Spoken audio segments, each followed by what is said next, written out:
My parents forced me to secretly donate my kidney to my brother, then lied to everyone so his fiancée could take the credit and look like a hero.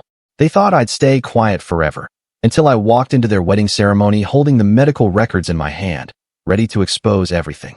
I admit, I can be foolish. My therapist suggests a savior complex, but honestly, I just think I lack common sense. Growing up, my brother Marcus was the favored child. He could literally set me ablaze, and our parents would question my flammability. When I was 15, he banished me outdoors during a blizzard because I inadvertently breathed too loudly during his video game session. I ended up sleeping in our shed, nestled beside the lawnmower. My mother discovered me the following morning, scolding me for dampening the cushions with snow. Marcus possessed a twisted ingenuity for torment, I'll grant him that.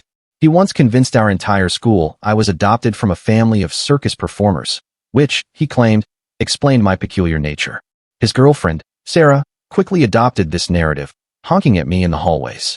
They were a perfect, destructive duo, like a more sinister Bonnie and Clyde. At least those two had the decency to meet their end. The only place I truly felt like myself was volunteering at the children's hospital. It turns out, ill children don't much care if you're supposedly from a lineage of clowns. They simply desire someone to read them wizarding tales and discreetly provide extra gelatin. Marcus dismissed it as pathetic, but his opinion, coming from someone whose life peaked at a drinking game, held no weight for me. Then, fate intervened. Marcus's kidneys failed, a consequence of years of treating his body like a fraternity house refuse bin. Suddenly, Mr. Indestructible required dialysis, and who, ironically, was the sole family match? The universe possesses a cruel sense of humor, as it was, naturally, me, the family's perpetual target. My parents didn't request my testing. They simply scheduled the appointment and informed me when to appear. When the physician confirmed I was a match, my mother actually wept tears of joy, not for me, of course, but because her cherished son would survive to inflict more misery. The doctor discreetly spoke with me, as I was still a minor, inquiring if I felt coerced. I longed to shout yes, but instead, I heard myself declare my willingness to help. This is where I truly became the world's ultimate pushover. I consented to the donation but insisted Marcus never learn of my involvement. My parents agreed, but only if I assumed the role of his full-time nurse during his recovery, as if providing an organ wasn't sufficient. I apparently needed to manage his personal hygiene too. Those 6 months were absolute misery. He hurled bedpans at me, labeling me worthless as I changed his surgical dressings. Sarah visited daily, and they would discuss their future wedding while I literally cleaned up his bodily fluids. He'd utter remarks like, "Thank goodness my donor wasn't flawed like some individuals," as I administered his anti-rejection medication. I bit my tongue so fiercely, I'm astonished it remains intact. Every night, I fantasized about revealing the truth, but I never did, seemingly allergic to self-advocacy. My breaking point arrived at my high school graduation.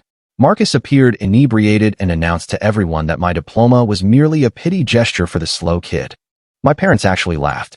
That evening, I left a note simply stating, "I'm done being your punching bag," and vanished. 7 years of blessed tranquility passed before my parents tracked me down at the pediatric ward where I worked. They claimed my grandmother was on her deathbed, and I needed to return immediately. Grandma had been dying for 2 decades, so I should have known better, but apparently, I remained that naive 15-year-old who donates organs to bullies. What I actually walked into was Marcus's engagement party, and the bride was Sarah, the honking antagonist from high school. She was marrying my brother. But wait, it worsened. She was regaling everyone with a tale of meeting Marcus when she donated her kidney to save his life. This deceitful individual sported a fake scar and a fabricated narrative about their love blossoming from her supposed sacrifice. My parents sat there, nodding along, as if observing a profound theatrical performance rather than a con artist's charade. Sarah spotted me, and her face illuminated like a holiday display. "Look who crawled back," she declared, referring to the family disappointment who abandoned everyone. During dinner, Sarah expounded on her and Marcus's plans for children, expressing her hope they'd inherit her generous spirit, not the weak genes of his family. She stared directly at me as she spoke. I wanted to overturn the table, but instead, I simply smiled. I escaped to the restroom and overheard Sarah with her bridesmaids. She was boasting about discovering, through hospital connections, that Marcus had an anonymous donor. She then researched the family, learned of my disappearance, and concocted her elaborate falsehood. "Imagine being pathetic enough to donate anonymously," she scoffed. I couldn't believe it. I was on the verge of snapping right then. But that's when my parents cornered me in the kitchen, pleading with me not to disrupt Marcus's happiness with the truth. Sarah found me on the porch later, smirking like a villain. "It must be difficult watching him love me for something you could never do," she asserted. I looked at this woman who had appropriated my sacrifice for her own gain. I looked at my parents, who had traded my kidney story for their son's contentment. And I looked at my brother, raising a toast to his heroic fiancée. For the first time in my life, I genuinely smiled, because I realized something profound. I possessed medical records, surgical reports, undeniable proof. And Sarah had a wedding in 3 weeks. It was about to commence. I returned home that night and rummaged through old boxes, unearthing every document from the hospital stay. The consent forms bearing my signature, the pre-surgery photographs, the discharge papers, even the hospital bracelet I'd inexplicably kept. I spread it all across my bed and simply gazed at it. 7 years of guarding this secret, and now someone else was claiming credit. The next morning, I called in sick to work, unable to focus on anything but Sarah's smug expression. I began making copies of everything, unsure of my precise strategy yet, but certain I needed safeguards. My phone incessantly vibrated with texts from my mother about wedding preparations. Apparently, I was expected to assist with centerpieces. I ignored everything and instead went to the library, researching the implications of falsely claiming organ donation. It turns out, it's not illegal to lie about being a donor, merely morally reprehensible. Sarah had covered her tracks well. I drove past my old high school on the way home. The same building where she used to honk at me, the same parking lot where Marcus would abandon me after school. Nothing had changed, except now they were getting married. My colleague, Piper, called to check on me. I almost confided everything but restrained myself. This was my burden to bear alone. That weekend, my parents appeared at my apartment uninvited. My father had retained a key from when I first moved in. They brought wedding invitation samples and fabric swatches. My mother effused about Sarah's beauty in her gown, her perfect suitability for Marcus, and their gratitude for her saving his life. I sat there, clutching a piece of ivory cardstock, as they raved. My father mentioned they were considering incorporating Sarah's donation story into the ceremony, perhaps even having the surgeon who performed it deliver a speech. I inquired which surgeon that would be. They fell silent and swiftly changed the subject. Sunday, I returned to the hospital where I worked, not for my shift, but to visit medical records. I informed them I required my own medical history for insurance purposes. The clerk printed everything without question. Walking out with that folder felt like carrying a volatile device. Monday morning, Sarah telephoned me directly, stating she needed my assistance with wedding matters, as I was family. Her voice dripped with feigned sweetness. She wanted me to organize her bachelorette party. Me, the person whose life she had made miserable, planning her celebration. I replied I'd consider it, truly just buying time. I began documenting every memory from the surgery, the recovery, the pain, details Sarah couldn't possibly know, like how the anesthesia caused me to weep uncontrollably afterward, or how I couldn't laugh for weeks due to the discomfort. Tuesday, I encountered an old classmate at the grocery store, Elizabeth from biology. She asked if I was attending Marcus and Sarah's wedding, then remarked, "Wasn't it romantic how Sarah saved him?" I simply nodded and continued my shopping. Wednesday, my parents invited me to dinner. Upon my arrival, Sarah and Marcus were also present, a surprise wedding planning session. Sarah had spreadsheets and timelines, assigning me tasks as if I were her subordinate. Marcus sat scrolling on his phone, occasionally grunting approval. My mother served his favorite meal while he complained about its temperature. Some things never change.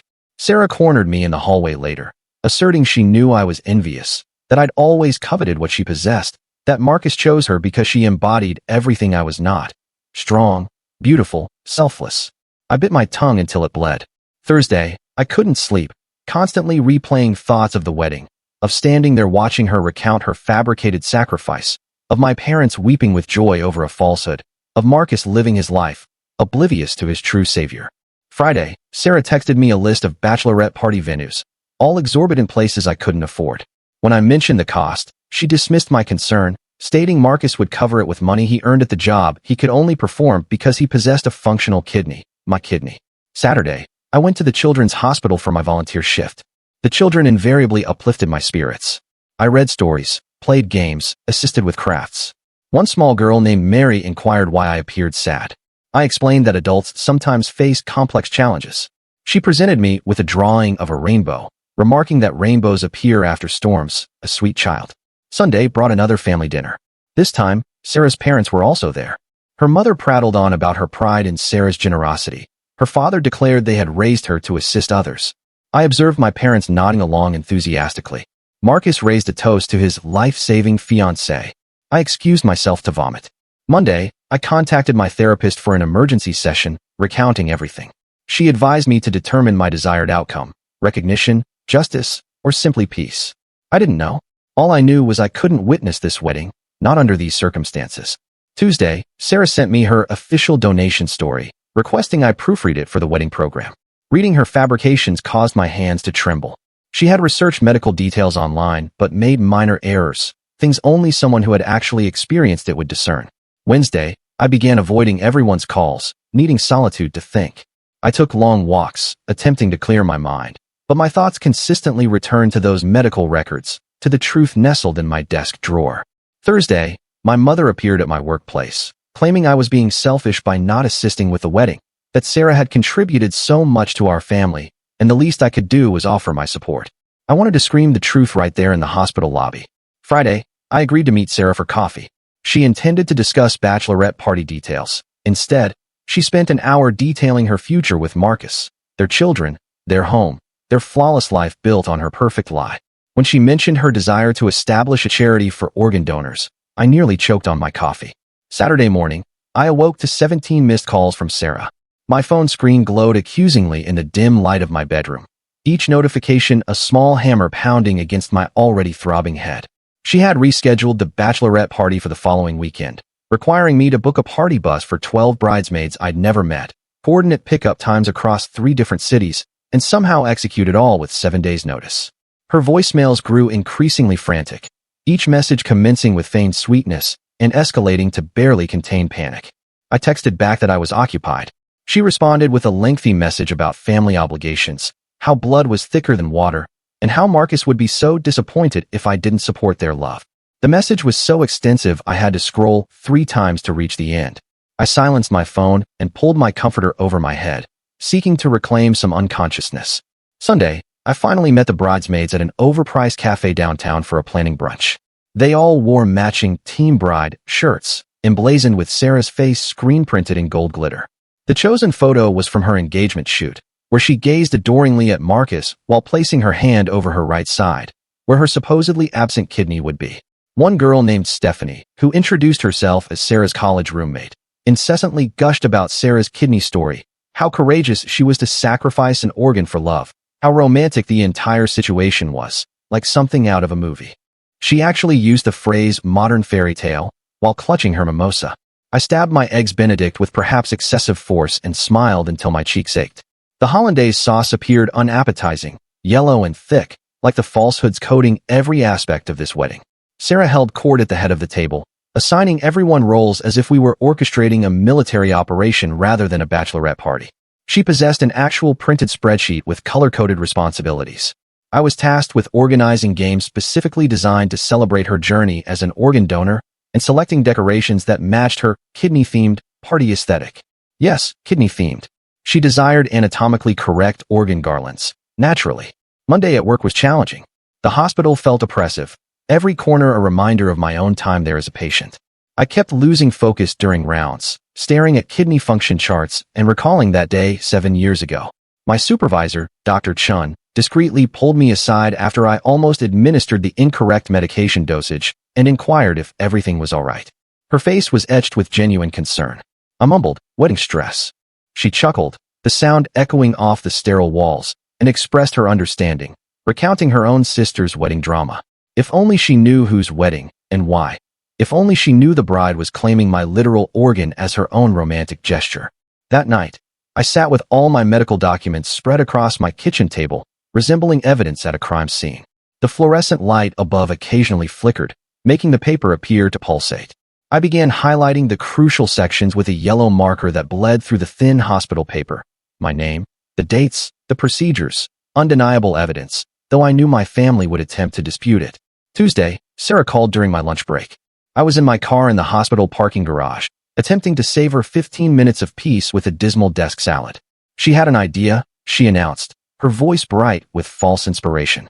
She wanted to deliver a presentation at the reception about organ donation, perhaps even registering guests as donors on the spot, transforming her fabricated sacrifice into a genuine movement. She had already contacted the local organ donation organization, leveraging her personal experience to secure their participation. My salad turned to ash in my mouth. I told her I had to go, citing a patient emergency. There wasn't one, but I couldn't endure another moment of her transforming my sacrifice into her platform. I remained in my car for another 20 minutes, observing other healthcare workers come and go, wondering if any of them had family who would exploit their medical trauma for attention. Wednesday brought another family dinner at my parents' house. The dining room smelled of my mother's pot roast, an aroma that once signified comfort, but now simply meant another evening of pretense. This time, Sarah brought her wedding planner, a woman named Kathleen, who wore a business suit and spoke as if she were orchestrating the Olympics rather than a wedding. She carried a thick leather portfolio filled with fabric samples and vendor contracts. She meticulously reviewed every minute of the wedding day, while my parents hung on her every word as if she were revealing the meaning of existence. When she mentioned Sarah's hero moment during the father-daughter dance, apparently, there would be a special spotlight and announcement about her donation. I accidentally snorted into my mashed potatoes. Everyone stared. My father's fork paused midway to his mouth. I blamed allergies, despite it being November and nothing in bloom. Thursday, I overheard two nurses at work discussing the wedding. They were restocking supplies in the room adjacent to where I was updating charts. Apparently, Sarah had invited half the hospital, sending elaborate invitations that mentioned her life-saving gift in elegant script. They were all eager to celebrate the woman who had saved Marcus's life, gushing about its romantic nature. One of them wondered aloud if she would wear a special pin or ribbon to signify her status as a living donor. I retreated to a supply closet and screamed into a pile of towels until my throat was raw. The terry cloth muffled the sound, but not the fury. Friday, Sarah ambushed me at my apartment. She had somehow gained entry to the building and was waiting outside my door when I returned from work. She had brought 3 bottles of wine and wedding favors to assemble, small kidney-shaped cookies with "Sarah saved Marcus" written in icing. I am not exaggerating. She had located a specialty baker who crafted anatomically correct organ cookies. Each one was wrapped in cellophane with a ribbon that read, "Love gives life," in cursive. She sat on my couch, drinking my wine directly from the bottle, packaging falsehoods in cellophane while complaining about wedding stress. How the florist didn't comprehend her vision for kidney-colored roses. How the DJ kept suggesting inappropriate songs for the organ donation presentation. I assembled favors in silence. Each ribbon I tied feeling like a betrayal to myself. My fingers moved mechanically while my mind screamed. Saturday was the bachelorette party. The party bus I had reserved was a grotesque pink and white monstrosity, with Sarah's last fling before the ring painted on the side in glitter. 12 intoxicated women in a limousine, celebrating a deceiver. Sarah wore a sash proclaiming "Lifesaver," and a crown shaped like a kidney that illuminated with LED lights. Again, no exaggeration, she had it custom made on Etsy. At every bar, she recounted her donation story to strangers, collecting complimentary drinks like sympathy cards. The narrative became more embellished with each telling. By the 3rd bar, she claimed she'd been rushed into emergency surgery, that she'd flatlined on the table, but love had revived her. I spent most of the night in restrooms, staring at my reflection in grimy mirrors, wondering how I had arrived at this point. Stephanie found me hiding during the 3rd stop, a club with music so loud it vibrated in my chest. She was inebriated on vodka cranberries, with mascara streaking down her cheeks in black rivers. She rhapsodized about the beauty of true love, slurring her words, how Sarah and Marcus were destined, how the universe had united them through her sacrifice. She actually declared Sarah's kidney was like Cupid's arrow. I allowed her to weep on my shoulder while formulating my exit strategy, her tears soaking through my dress. The scent of her perfume mixed with alcohol made me nauseous. Sunday, I awoke to a barrage of photos across social media.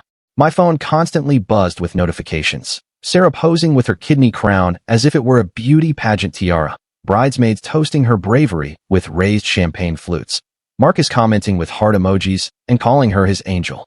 I observed something, however. In every photo where I appeared, I looked lifeless, as if my soul had been extracted and replaced with mere obligation. My smile never reached my eyes.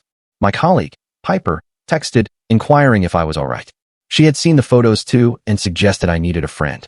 Monday, Sarah sent a group text thanking everyone for the perfect night, complete with kidney and heart emojis. Then, she privately messaged me, stating I had seemed distant, hoping I wasn't jealous of her happiness, acknowledging it must be difficult watching Marcus love someone else, but insisting I needed to move on for the family's sake. She even suggested I consider therapy to address my lingering feelings. I hurled my phone across the room. It struck the wall with a satisfying crack, but survived, unfortunately. The screen protector shattered, but the phone still functioned, still delivering her venomous messages. Tuesday, I returned to my therapist. Dr. Martinez had been seeing me since the kidney donation, though I had ceased regular visits once I believed I had overcome it. Her office smelled of lavender and felt like the only sanctuary left in my world. I recounted the bachelorette party, the kidney cookies, the LED crown, everything. She listened with her customary calm demeanor, occasionally jotting notes in her leather journal. She asked what prevented me from disclosing the truth. I admitted I no longer knew. Perhaps I was simply too accustomed to being the family's doormat, conditioned from childhood to prioritize Marcus. Perhaps I feared the confrontation, the prospect of watching my parents choose him yet again. Perhaps a part of me still harbored hope they would suddenly realize on their own, experience some magical revelation. She stated that hope without action was merely disappointment in waiting. Her words struck me like cold water. Wednesday, Sarah called with a crisis. Her voice was shrill with panic. The venue had double-booked the getting ready suite. Another bride would be using it in the morning, and Sarah would be forced to prepare in a standard hotel room, like a common person. She demanded I resolve it immediately. I spent 3 hours on the phone with the venue coordinator, then the hotel manager, then the other bride's planner, resolving her predicament while she incessantly texted me complaints and updates on her anxiety levels. I finally resolved it by persuading the other bride to start an hour later in exchange for a partial refund, which Sarah would cover. She offered no thanks, only complained that the stress was detrimental to her remaining kidney. Thursday, my father visited me at work. He rarely came to the hospital, claiming it evoked painful memories of Marcus's illness. He wore his finest suit, the one reserved for significant occasions. He expressed pride in how I was handling everything, how mature I was being about Sarah and Marcus, how he knew it wasn't easy, but family came first.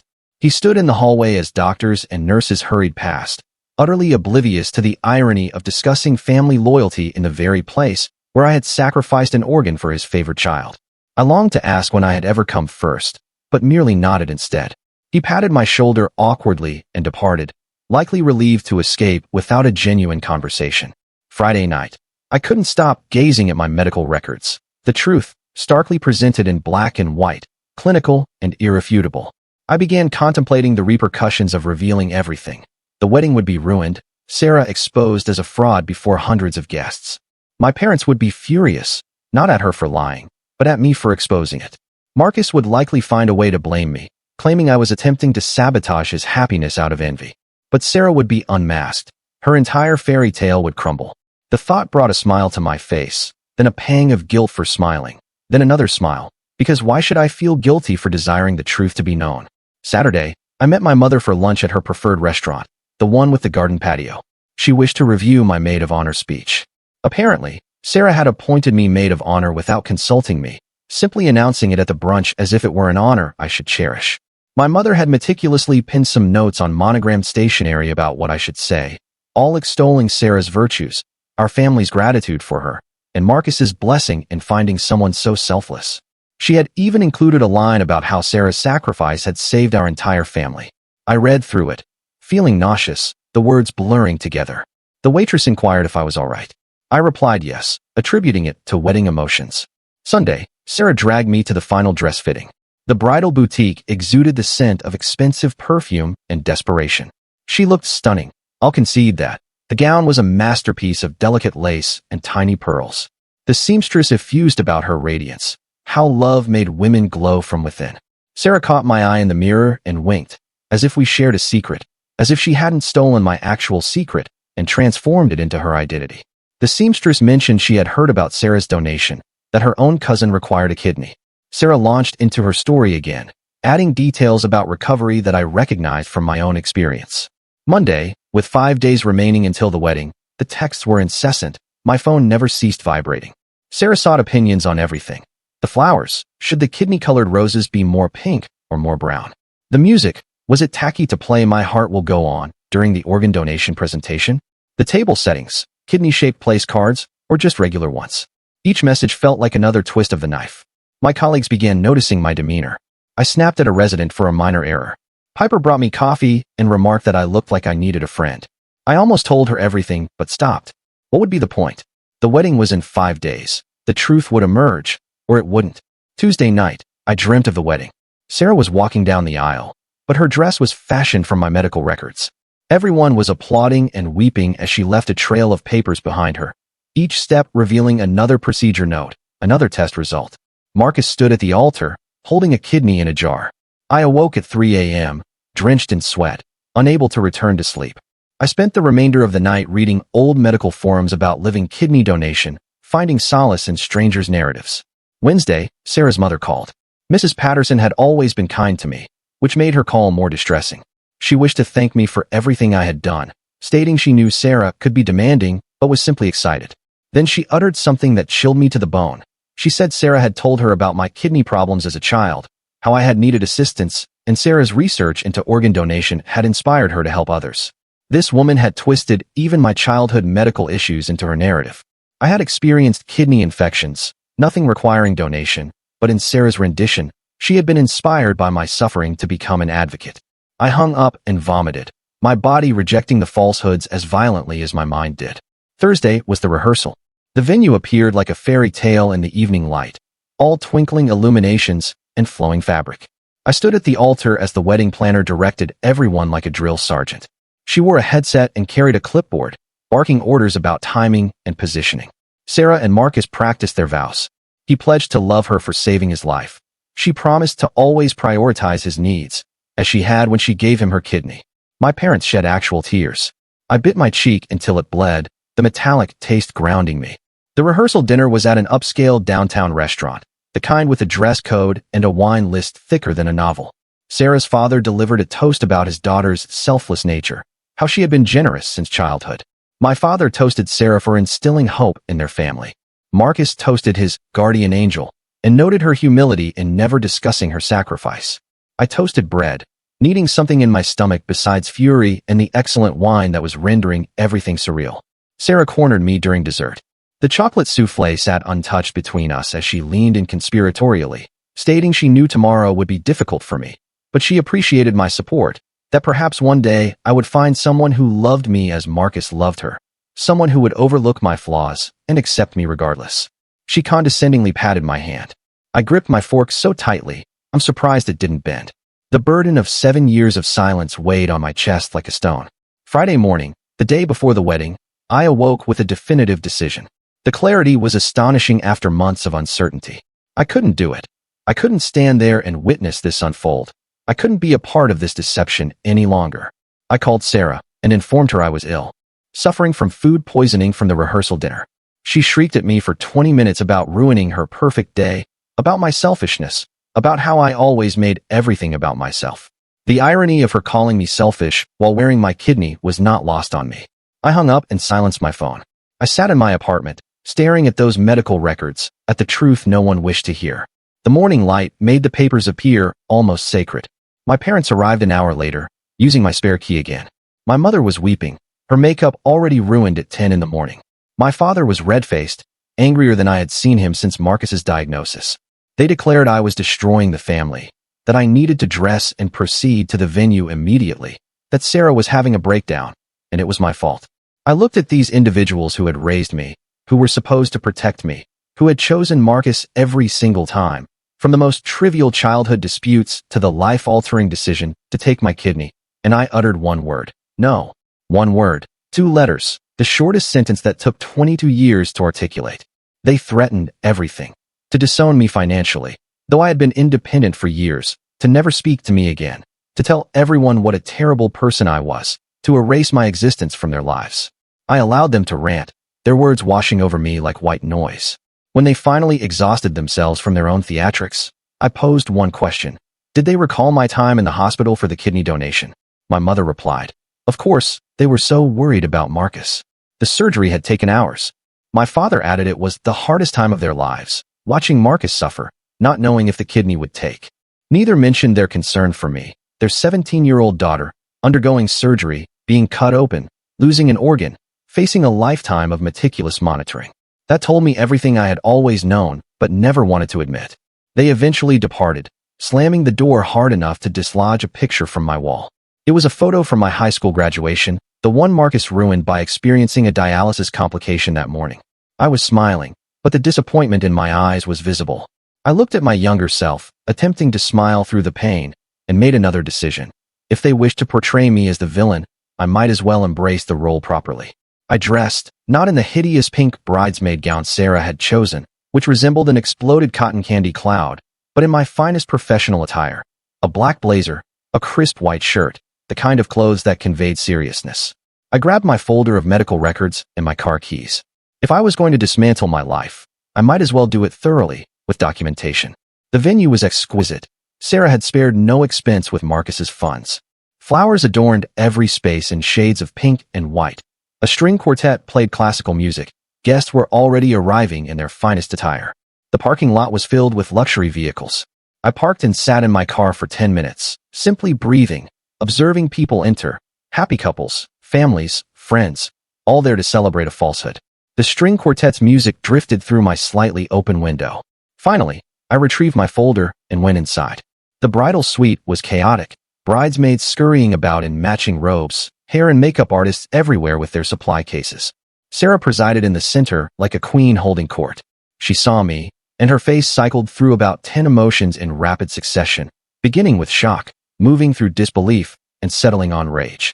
She began screaming about my audacity for appearing undressed, for stressing her on her special day, for simply existing. Her voice became shrill. The makeup artist recoiled, brush still raised. The bridesmaids circled like protective wolves. Stephanie actually inquired if they should summon security. Another suggested I was experiencing a mental breakdown. I said nothing, simply stood there, holding my folder, as Sarah ranted, her face reddening beneath the carefully applied foundation. When she finally paused for breath, I placed the folder on the table. The sound it made seemed to reverberate. I suggested she might want to review it before the ceremony. Then I departed, walking straight out while everyone stared. My heels clicked on the marble floor, each step carrying me further from the life I had known. I found a quiet spot in the venue's garden and sat down to wait. The stone bench was cold, even through my clothing. The garden was beautiful, filled with late fall blossoms and meticulously trimmed hedges. I could hear the quartet still playing inside, the music floating on the breeze. 20 minutes later, I heard the screaming, Sarah's voice, high and hysterical, carrying across the grounds. Then Marcus's voice joined in, deeper but equally distraught. Then my parents. The string quartet abruptly ceased playing, as if someone had severed their strings. Guests began murmuring, wondering about the commotion. I could see people peering out the windows, attempting to comprehend the uproar. I sat on my bench, watching clouds drift overhead, feeling strangely calm for someone who had just detonated a bomb. Piper found me first. She had been invited as my +1 before everything imploded. Her purple dress looked lovely in the garden light. She sat beside me and inquired what had transpired. So I recounted everything, from the kidney donation at 17 to Sarah's lies, to the contents of that folder. Every detail I had kept hidden for 7 years. She listened without interruption, her hand eventually finding mine. When I finished, she embraced me and declared her pride in me. The first person ever to say that about this situation. We sat there together, observing the chaos unfold from a distance, as my family's perfect falsehood finally crumbled into truth. The security guard located us about 30 minutes later, a large man named Gabriel who appeared to moonlight as a bouncer. He stated the family desired my immediate removal from the property. Piper stood and informed him I was leaving anyway. We walked to the parking lot together while wedding guests pressed their faces against the windows, as if we were some kind of spectacle. I could see them whispering behind their hands. Some were already on their phones, likely texting everyone who couldn't attend about the drama. My phone began buzzing before we even reached our cars. Texts from extended family, colleagues, random high school acquaintances. News travels swiftly when a wedding collapses. Sarah's cousin, Janice, sent a lengthy message calling me selfish. My Aunt Elizabeth wanted to know if the kidney story was true. Marcus's best man, Peter, simply sent about 50 consecutive question marks. I silenced the phone and tossed it into my glove compartment. Piper followed me back to my apartment. We ordered Chinese food and sat on my couch while I shared more details. Sleeping in the shed during the blizzard, Marcus throwing bedpans at me during recovery, my parents forcing me to be his nurse after I gave him my kidney. She repeatedly shook her head, uttering variations of, "What is wrong with these people?" The lo mein tasted like cardboard, but I ate it anyway, needing something in my stomach besides anxiety. Around 8, my landlord knocked, stating my parents had been incessantly calling the building office. They had informed him I was experiencing a mental health crisis and required intervention. He looked uncomfortable, shifting from foot to foot in my doorway. I showed him my lease, reminded him I had never missed rent, and stated my family was no longer welcome on the property. He nodded and departed quickly, likely eager to avoid involvement in whatever turmoil this was. Piper stayed the night. We watched terrible reality television and avoided discussing what would happen next. She made coffee in the morning and helped me block numbers on my phone. My parents, Marcus, Sarah, all the bridesmaids, various relatives who had already chosen sides. The block list grew longer than my contact list. My phone finally fell silent, save for a few stragglers I had missed. Sunday afternoon, someone knocked. I peered through the peephole, anticipating more family drama. Instead, I found Dr. Chun from work standing there with a box of donuts. She had heard about the wedding disaster through hospital gossip. Apparently, Sarah had invited several doctors and nurses who had all witnessed the explosion. Dr. Chun remarked that the entire situation sounded like a nightmare and inquired if I needed anything. I almost wept at the simple kindness. Monday, I returned to work, reasoning that hiding wouldn't resolve anything. The hospital buzzed with whispers, but most people were professional enough to keep it discreet. A few nurses offered sympathetic glances. One radiologist actually high-fived me, declaring it was about time someone called out Sarah's nonsense. Apparently, she had alienated many with her constant kidney donor narrative. Tuesday, my therapist called for an emergency session. Dr. Martinez had learned of the wedding situation through some professional grapevine. We spent 2 hours dissecting everything. She expressed pride in me for finally asserting myself, even if the timing was dramatic. She asked how I felt about losing my family. I replied they had been lost to me since I was 15 and sleeping in a shed. This merely made it official. Wednesday brought a surprise visitor. Sarah's mother appeared at my apartment with red eyes and a plastic container. She looked older, as if the past few days had aged her years. She apologized for believing Sarah's lies, stating she had discovered Sarah's actual medical records while helping clear out the wedding suite. A clean bill of health, never having donated anything. She had confronted Sarah, who had broken down and confessed everything. The research, the fake scar, the entire elaborate fabrication. Mrs. Patterson wept on my doorstep for 20 minutes. I didn't invite her in, but I accepted the cookies she brought. Thursday, I received a letter from my parents, actual paper mail, as if it were 1995. 3 pages of them, explaining how I had ruined Marcus's life, how Sarah had abandoned him at the altar, how he was devastated, how the entire family was humiliated, how I had destroyed their reputation in the community. Not one line about my kidney donation, not one acknowledgement of Sarah's falsehoods, just pages of blame. I used it to line my cat's litter box. It seemed appropriate. Friday, my colleague Elliot mentioned seeing Marcus at a downtown bar. He said Marcus was inebriated and telling everyone his sister had sabotaged his wedding out of jealousy, that I had always been unstable and attention-seeking, that I had probably fabricated the medical records somehow. Elliot added that people weren't believing it. However, too many guests had seen the actual documents. Too many people had heard Sarah's confession before she fled. The truth was messier than Marcus's version, but it was still the truth. Saturday, I went to the farmer's market as if nothing had occurred. I purchased vegetables and fresh bread. I ran into my high school teacher, Mrs. Henderson, who gave me a knowing look and squeezed my shoulder. She said nothing, but her eyes conveyed kindness. Small gestures like that sustained me, reminders that not everyone in the world was like my family. Sunday, Piper persuaded me to go hiking, suggesting fresh air would clear my head. We drove an hour to a trail neither of us had explored before, spending the day ascending hills and avoiding discussions about kidneys, weddings, or family drama. At the summit, she took a selfie of us both, sweaty and accomplished, the first photo in months where I had genuinely smiled. I posted it on social media, simply to show I was still alive and functioning. Monday brought another surprise. A lawyer named Drew called, stating they represented a potential client interested in my story, not for financial gain, but for a medical ethics case they were constructing about organ donation coercion. They had learned of the wedding incident through medical channels and wished to know if I would be willing to share my experience. I said I'd consider it. It felt strange transforming my trauma into a case study, but perhaps it could assist someone else. Tuesday, Sarah texted from a new number, a lengthy, rambling message about how I had ruined her life, how Marcus wouldn't speak to her, how her parents were disappointed, how she had been forced to return all the wedding gifts, how people were calling her a liar and a fraud, how it was all my fault for not keeping the secret. I screenshotted it and sent it to the lawyer. It seemed like evidence of something, even if I wasn't entirely sure what. Wednesday, I encountered Marcus at the grocery store, the first time seeing him since the wedding disaster. He looked disheveled, unshaven, wrinkled clothes, purchasing enough beer to supply a fraternity party. We made eye contact over the frozen foods. He began to speak, then stopped, turned his cart around, and left without his beer. I bought ice cream and felt oddly triumphant. Thursday, the hospital conducted a staff meeting about professionalism and patient privacy. Everyone knew it concerned the wedding gossip, but no one stated it directly. Afterward, Dr. Chen pulled me aside, mentioning an opening in the children's ward in another city. Better pay, more responsibility, a fresh start. She asked if I was interested. I replied yes before she finished speaking. Friday, I began packing. There wasn't much to take, truly. 5 years in this apartment, and it still felt temporary, as if I had been waiting for something without knowing what.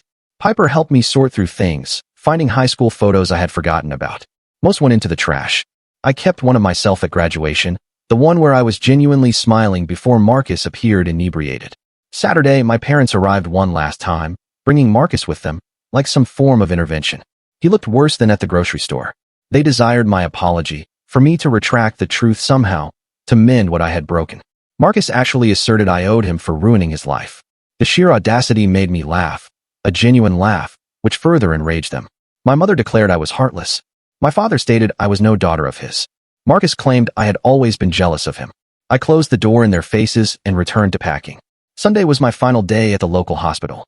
A few colleagues organized a small farewell party. Cake in the break room, some balloons, genuinely kind messages about how they would miss me.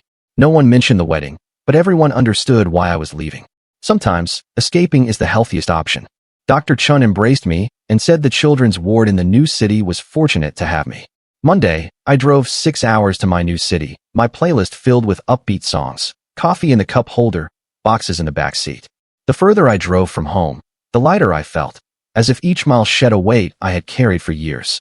I easily located my new apartment, second floor, ample windows, no family members with spare keys. The landlord seemed normal, the neighbors smiled. It felt like possibility. Tuesday, I commenced my new job. The children's ward was bright and cheerful, murals on every wall, toys in the waiting room, staff who appeared genuinely content to be there. My supervisor introduced me around. No one knew about kidneys, or weddings, or family drama. I was simply the new nurse, a clean slate, a fresh beginning. One small boy named Ethan inquired if I was nice. I replied I tried to be. He said that was good enough for him. Wednesday, Piper called to check in. She said the gossip back home was subsiding. Sarah had apparently left town too. Marcus was living with our parents again. My old apartment had already been rented. Life was moving on without me there. She said she was proud of me for leaving, for finally choosing myself. We made plans for her to visit next month. Thursday, I unpacked the last box, finding my medical records at the bottom, the folder that had ended everything, or perhaps started everything, depending on one's perspective. I placed them in a filing cabinet in my new apartment, evidence of who I was, what I had given, what I had survived. Proof that I wasn't insane, or envious, or attention-seeking, just someone who had finally spoken the truth. Friday, I worked my first overnight shift at the new hospital. It was quiet, save for the usual medical sounds, monitors beeping, for drips, occasional calls for assistance. One teenage girl couldn't sleep, worried about her surgery next week. I sat with her and discussed various topics, movies, music, how peculiar hospital gelatin was. I didn't mention my own surgery. I didn't make it about myself. I simply listened and distracted her until she drifted off. Saturday, I explored my new city. I discovered a coffee shop that crafted perfect lattes, a bookstore with creaky floors and an abundance of books, a park with walking trails and a pond. Everything felt like a fresh discovery.